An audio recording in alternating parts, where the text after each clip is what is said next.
Evet, doğal antibiyotik ve balgam söktürücü şurubumuzu hazırlıyoruz şimdi. Yapmamız gereken soğanımızı soyuyoruz. Evet, soğanımızı soyduktan sonra küçük parçalar haline getirip doğruyoruz. Bu karışımda soğan kullanmamızın sebebi nedir? Soğan balgam söktürücüdür. Bakterilerin yok edilmesine ve solunum yolunun temizlenmesine yardımcı olur. Yüksek oranda antioksidan mevcuttur. Aynı zamanda detoks özelliği taşır. Tabii içerisine bir de karışımın bal kullanacağız.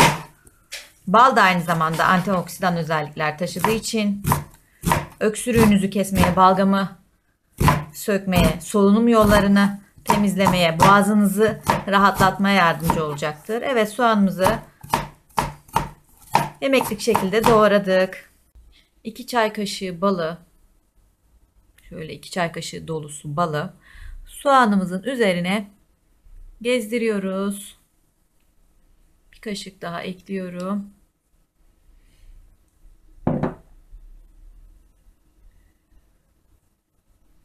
Evet. Şimdi soğan suyunu bırakacak. Biliyorsunuz. Kapağımı kapatıyorum. Bu şekilde bir gün bekletiyorum. Evet, şimdi bir diğer tarifimize geçiyoruz. Şu şekilde soyduğunuzda soğanı çok daha hızlı soyarsınız.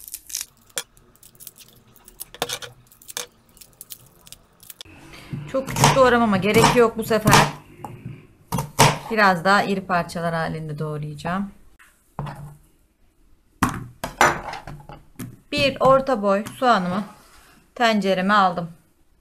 2 bardak suyumu ilave ediyorum. Evet, soğanımızı ocağa aldık. 15 dakika boyunca kaynatıyoruz. Biz bu arada limonu sıkalım. Bir bütün limonumuzu sıkıyoruz.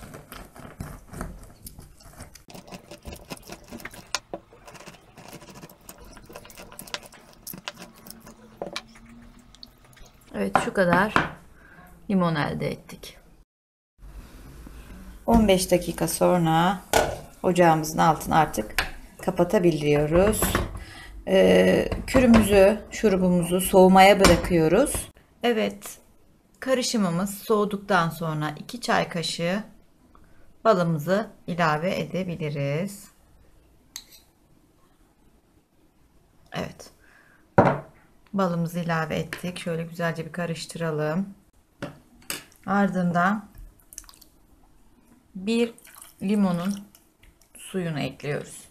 Virüs, bakteri ve solunum yolları için zararlı olan mikroorganizmalara karşı aynı zamanda da bağışıklık sisteminizi güçlendireceksiniz. Özellikle kış mevsiminde bolca tüketin.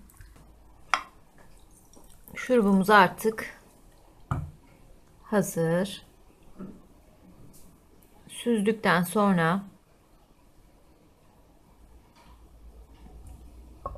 bakın şöyle soğanlarımızı kaldı, rengini de verdim. Her iki şurubumuz da hazır haldeler. Bakın bir gece beklettikten sonra bunu bu şekilde isterseniz başka bir kaba aktarabilirsiniz. 2 saatte bir yemek kaşığı tüketebilirsiniz. Boğaz ağrınız, halsizlik, yorgunluk, öksürük, balgam olduğu durumlarda bu iki doğal soğan kürünü uygulayabilirsiniz. Faydasını çok çabuk bir şekilde göreceksiniz. Herkese geçmiş olsun, şifa olsun diliyorum.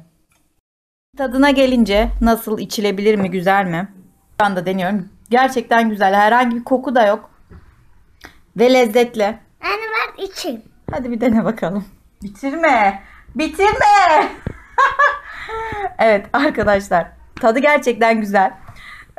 Çocuklarınıza bunu deneyebilirsiniz. Bizimki şu anda zevkle içiyor. Öksürüğü vardı zaten, onun için hazırlamıştım. Bizde işe yarıyor bakalım.